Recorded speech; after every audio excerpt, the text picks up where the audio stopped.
बिस्मिल्लाहिर्रहमानिर्रहीम। अस्सलाम वालेकुम। क्या हाल है? अल्लाह से उम्मीद करती हूँ कि आप सब ठीक होंगे। आज की हमारी रेसिपी है चिकन और माश की दाल, बगैर छिलकों के दाल जो माश की होती है वो वाली।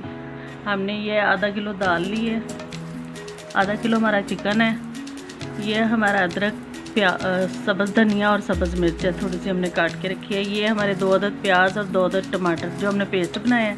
ये हमारे सूखे मसाले हैं, ये अदरक लहसुन है और ये गरम मसाला। हमने सिर्फ एक चीज़ का इजाफ़ा किया है, ये जो ज़ीरा है, बाकी सब वही रूटीन के मुताबिक मसाले हैं। आया हम बनाना शुरू करते हैं।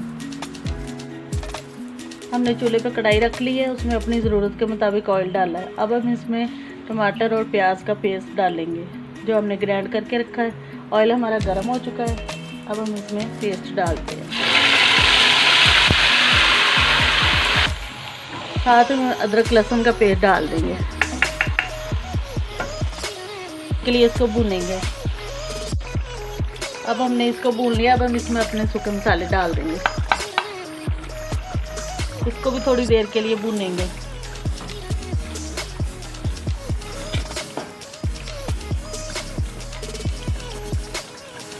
मसाला हमारा भुन गया, अब हम इसमें गोश्त ऐड कर देंगे। अब गोश्त को भूनेंगे।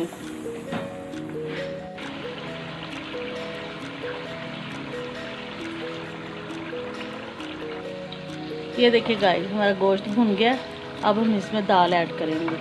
दाल जो हमने पहले से बॉईल करके रखी हुई थी वो इसमें ऐड कर देंगे।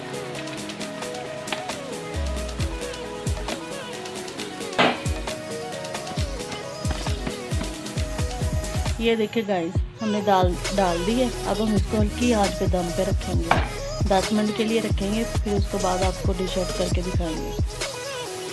ये देखिए गाइस, अब हम गरम मसाला डालेंगे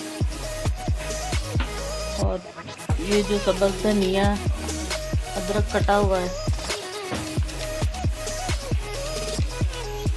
सब्ज़ मिर्चें, ये सब हम इसमें ऐड कर देंगे। सालन हमारा तैयार हो गया है। अब हम आपको डिश आउट करके दिखाते हैं। अगर आपको हमारी रेसिपी पसंद आई हो तो देखने का बहुत बहुत शुक्रिया। अगर आप हमारे चैनल पर न्यू हो तो हमारे चैनल को सब्सक्राइब करें, लाइक करें, शेयर करें और बेल का बटन ज़रूर प्रेस करें। अब हमें इजाज़त दें। अल्लाह हाफ़िज़।